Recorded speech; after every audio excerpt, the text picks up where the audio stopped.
सफर में ओ साथी तमाणी दमंज सदा ढोल ढाती।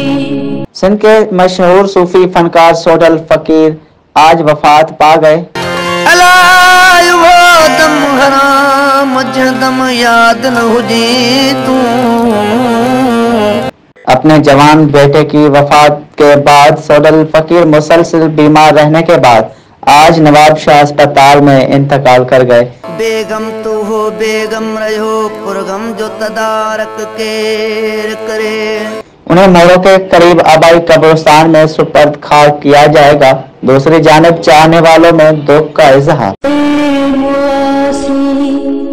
सफर में ओ साथी तमाणी दमंज सदा ढोल ढाती।